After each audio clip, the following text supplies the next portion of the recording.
ALN for 36 years. Jack? Thanks, Nick.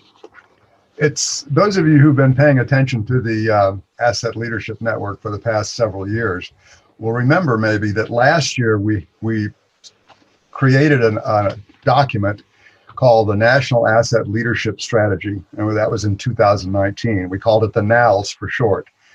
This year, we've evolved to what we're now calling the National Asset Leadership Success Strategy for 2020.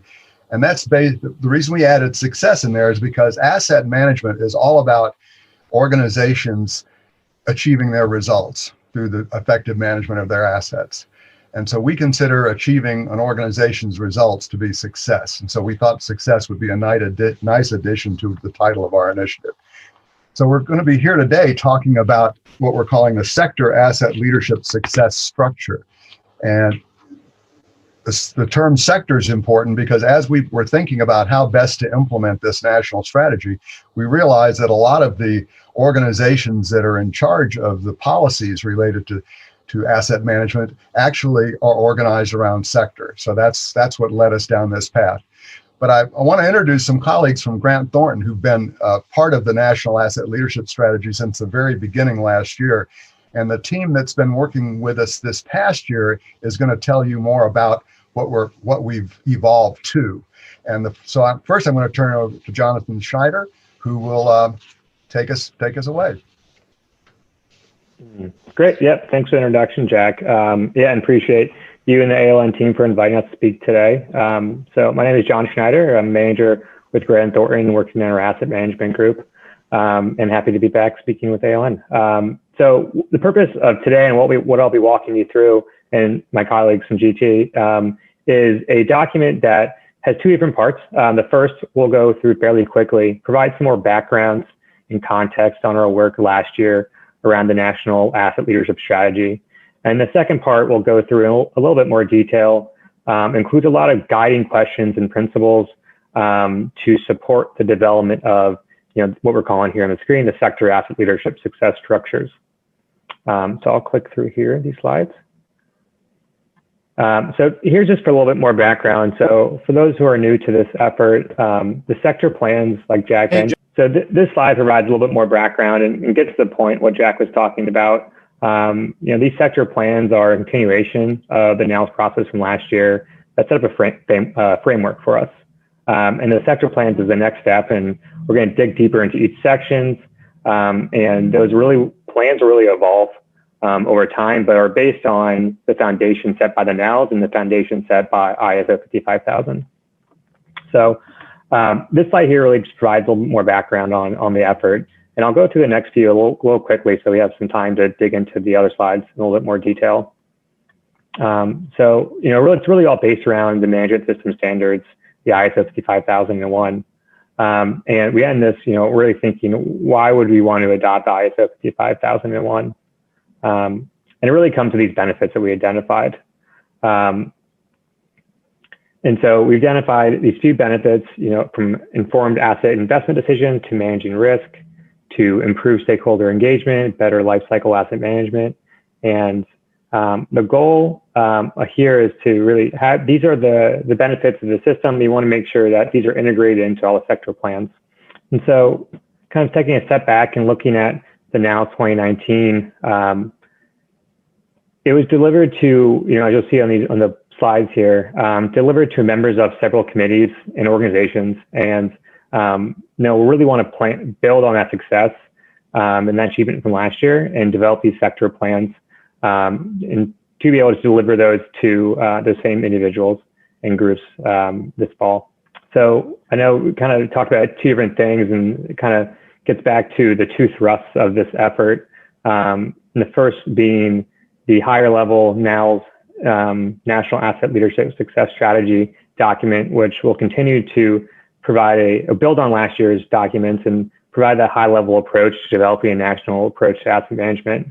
And what we're really focused on here today, that second point, is the Sector Asset Leadership Success Structures. And it takes these general policy guidances and extends more focus to the sector levels. So going here to the next slide. So in developing this, we really focused on a few sectors that we found to be important to build out. And, if you participated in some of the webinars in the last few weeks with ALN, you'll see these are the same sectors that were discussed throughout the different events.